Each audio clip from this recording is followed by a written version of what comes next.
La Academia Nacional de Medicina, la Academia Nacional de Ciencias y el Ministerio de Educación y Cultura van a homenajear a uno de los principales referentes del sistema científico nacional. Se cumplieron hace pocos días 100 años del nacimiento de Roberto Caldeiro Barcia. ¿Quién fue? ¿Por qué es tan importante destacar su figura? Bueno, por un lado, su investigación sobre la actividad contráctil del útero y sus efectos sobre el feto durante el trabajo de parto fueron la base, por ejemplo, para liderar un equipo que desarrolló políticas de salud materno-infantil, entre las cuales termina surgiendo el concepto de parto humanizado. Además, Caldeiro Barcia fue el principal promotor y dirigió el programa para el desarrollo de las ciencias básicas con el fin de establecer una fuerte plataforma científica y alentar el desarrollo. Justamente PEDESIVA está cumpliendo además este año 35 años. El evento de homenaje se va a transmitir por el canal de YouTube del Ministerio de Educación y Cultura. Vamos a conversar con Enrique Cabaña, matemático, miembro de la Academia Nacional de Ciencias, pero que además trabajó a la par de Caldeiro Barcia, fue vicedirector primero y luego director del PEDESIVA, contribuyendo a este proceso de creación. Cabaña, ¿cómo le va? Bienvenido y buenas noches. Gracias por acompañarnos. Buenas noches, muchas gracias a ustedes por invitarme. Cabañas, a ver, ¿cuál es la importancia del destaque de la figura de Caldeiro Barcia como científico? Bueno, Roberto Caldeiro Barcia fue un hombre bueno, generoso, de ideas muy claras y de voluntad muy firme. Pero además de eso fue el investigador más relevante, el investigador científico en ciencia básica más relevante del país. Cuando yo le conocí, cuando comenzaba a funcionar el PEDESIVA en 1986, él tenía 65 años y ya había hecho su obra científica de investigación, sino de enseñanza, de formación de investigadores, de liderazgo de equipos, que lo convertía en esa figura relevante de nuestro país. Cabaña, trasládenos un poquito a ese momento, Uruguay. ¿Por qué construir, generar la semilla del PEDESIVA era fundamental para ese Uruguay de mitad de los 80, salida de la dictadura? Bueno, durante la dictadura la ciencia en el país fue prácticamente convertida en un desierto. Quedaron investigadores, pero una cantidad muy grande había emigrado.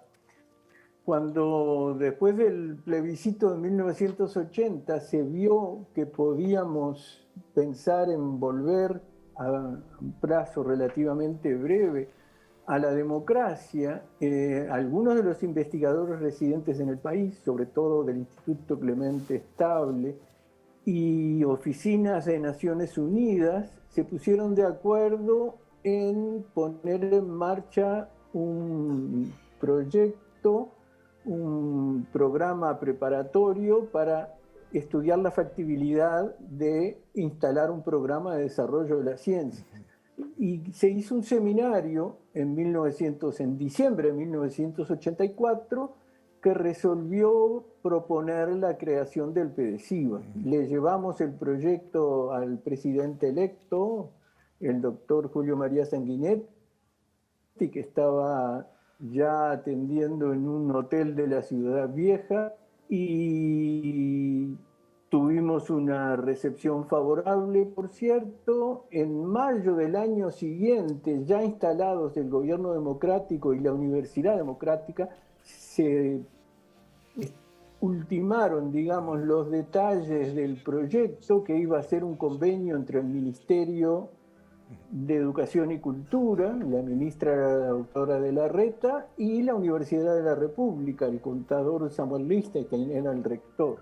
Después pasó cierto tiempo, porque mis colegas de biología comparaban el tiempo de gestación del PEDESIVA al de un elefante, que es más o menos de 2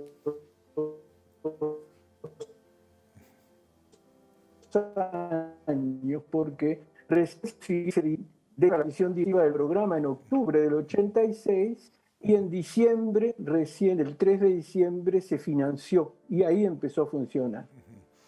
Hasta acá, PEDESIVA ha generado varios miles de investigadores, ha permitido la concreción de posgrados para mucha gente, muchos siguen en el país, otros desafortunadamente emigraron, aunque siguen en contacto, van y vienen, pero si usted hubiera pensado hace 35 años en este presente, ¿se sentiría satisfecho o le parece que quedaron cosas en el camino?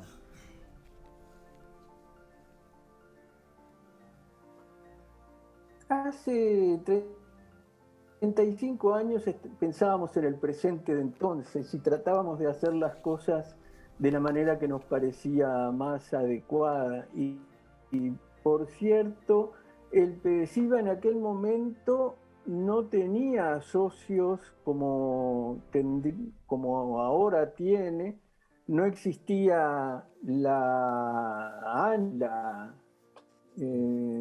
la Agencia Nacional de Investigación e Innovación, no existía el Sistema Nacional de Investigadores, no existía la Facultad de Ciencias, y en realidad el PEDESIVA tenía un poco de cada cosa como característica. Todos esperábamos que la situación mejorara y de hecho, fíjese usted que hace 35 años habíamos tenido un desastre nacional, que había sido dictadura, que en particular en lo que tiene que ver con la ciencia y la cultura nos perjudicó mucho.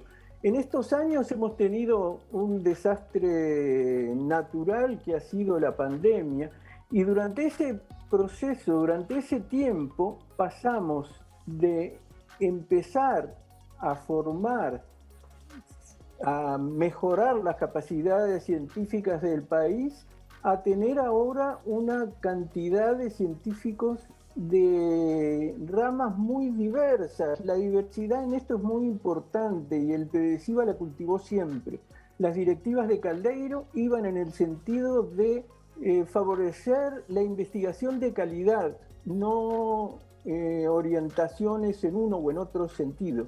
Y esa cantidad de científicos haciendo investigación de calidad ha permitido formar equipos interdisciplinarios como el que se formó frente a una situación de totalmente inesperada. Y creo que ese tipo de formación es la que nos está permitiendo ese tipo de respuestas ante situaciones inciertas. Académico Enrique Cabaña, le agradecemos mucho esta semblanza, estos minutos.